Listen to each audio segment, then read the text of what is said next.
Ciao, salve a tutti, il narcisista catfisher ti inganna così. Parliamo di narcisismo catfishing. Vediamo il narcisismo in ambito virtuale. Di certo narcisismo. Catfishing è un termine che è entrato nel gergo comune grazie anche e soprattutto ad una famosa serie televisiva del 2010, Catfish. Serie televisiva che suggerisco di seguire almeno a chi si trova in una situazione di stallo in un rapporto che sembra non decollare e che resta su un piano puramente virtuale.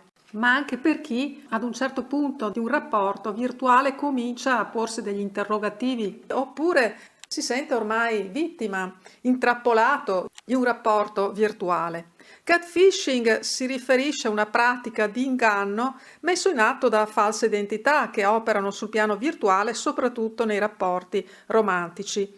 Questa è una grave forma di inganno da parte di chi la mette in atto perché fa leva sull'ingenuità, a volte nonché sprovvedutezza di chi si pone con piena fiducia solitamente nei confronti dell'ingannatore. Ma non tutti sono così sprovveduti coloro che ci cascano. Molte volte è così abilmente e persuasivamente condotto l'inganno che tanti possono restarne vittime di questi inganni che in certi casi sono anche vere e proprie truffe quando entra di mezzo anche l'estorsione di denaro. C'è il caso di un docente universitario statunitense che ne è rimasto vittima e tutti avremo in mente il caso di Pamela Prati. Ed è successo anche al pallavolista Roberto Cazzaniga e chissà quanti altri personaggi anche famosi, così come a tante persone rispettabili.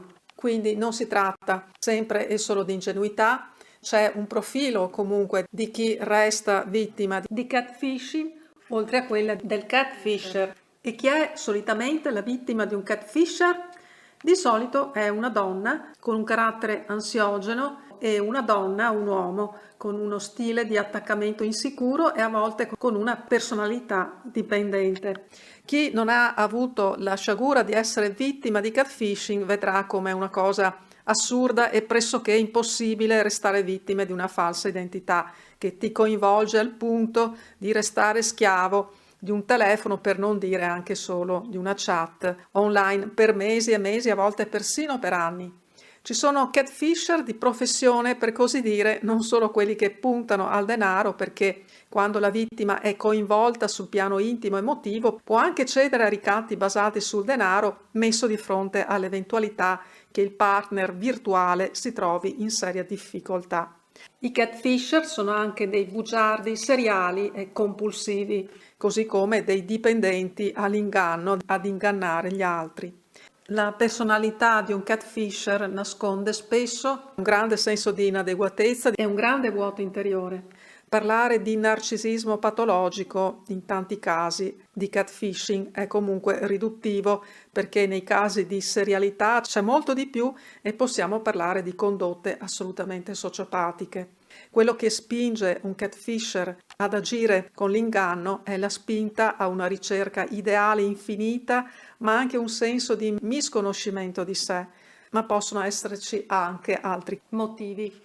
Nella storia, ad esempio, di Carmen e Antoine, entrano in gioco diversi fattori. Antoine e Carmen sono uniti da un grado di parentela e una grande amicizia.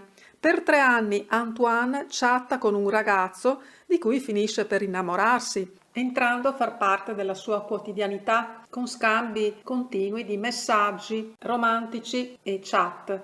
Un dialogo fatto pressoché di chat e di messaggi. Carmen si rivolge ai noti conduttori della serie televisiva Catfish per aiutare il cugino ad arrivare a una qualche svolta, un qualche sblocco della situazione. I 2 conduttori si impegnano a cercare di capire chi sia quel misterioso ragazzo che si nasconde dietro un nick e, colpo di scena, indovinate un po'. Dietro al nick si nasconde niente meno che la cugina che aveva interpellato i conduttori del programma. Perché ha fatto tutto questo, quindi Carmen? Carmen lo spiega lei stessa, da un lato era in cerca di notorietà, comparendo nella trasmissione, dall'altro lato voleva vendicarsi del cugino per tutte le volte che si era sentita ferita quando la prendeva in giro per il suo peso. Insomma, 2 piccioni con una fava o 2 pesci. Da un lato diventare nota in TV, ma che notorietà però, dall'altra vendicarsi con il cugino. Pensate, ben 3 anni di inganni per vendicarsi con il cugino. Un amico stretto, perché li univa apparentemente una grande amicizia. Non faceva prima Carmen a dire al cugino così non va e fargli capire che doveva assolutamente cambiare atteggiamenti se voleva seguitare nella loro amicizia? E non è che, sono curiosa anche di sapere il vostro parere a questo punto, che lei avesse già in partenza o perlomeno ad un certo punto l'idea di partecipare alla trasmissione? E com'è possibile portare avanti un inganno del genere con un amico e parente per ben 3 anni? Carmen ha dichiarato a distanza di tempo ai conduttori che non ha più ingannato nessuno. È possibile? È credibile questo? Perché la volta precedente aveva dichiarato proprio ai conduttori che lei è brava ad ingannare gli altri. Può essere però che, essendole dispiaciuto il fatto che Antoine dopo la vicenda abbia rotto con lei senza più parlarle, questo l'abbia veramente indotta a non ingannare più nessuno, magari anche a non vendicarsi più con nessuno. Carmen non si aspettava che Antoine chiudesse in modo netto il loro rapporto, è quello che ha dichiarato. Sarà stata veramente dispiaciuta per l'accaduto con il cugino? Quello che penso io è che comunque sia nulla può giustificare un simile inganno. Sicuramente non un movente come il desiderio di vendetta e portato avanti per così tanto tempo. D'accordo, lo scherzo di qualche giorno o di una settimana, ma dietro quei 3 anni quanti vissuti ci sono? Quanti vissuti si nascondono? Quasi sempre dietro Annette Fischer si nasconde la tendenza a sottostimare la realtà, i vissuti altrui, per non dire i propri, è una forma di estraniamento, quando non di stravolgimento della realtà. Il mio monito è di non protrarre troppo a lungo i rapporti virtuali. Va bene mettersi a fuoco, capire vicendevolmente, capire se ci sono dei punti in comune, dei punti di contatto che possano dare forma a un rapporto magari importante. Ma una volta messo a fuoco, se ci sono delle premesse per un rapporto che possa anche sfociare in qualcosa di importante, non c'è ragione di protrarre a lungo un rapporto virtuale, specie se non hai avuto modo di conoscere bene quella persona anche nelle sue generalità. E può diventare pericoloso nel caso tu non sappia con chi hai veramente a che fare.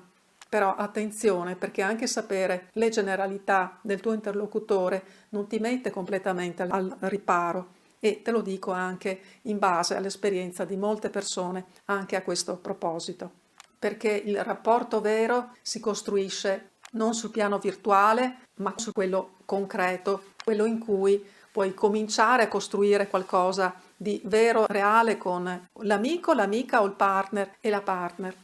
Ti abbraccio forte e ci sentiamo presto. Ciao, ciao, ciao.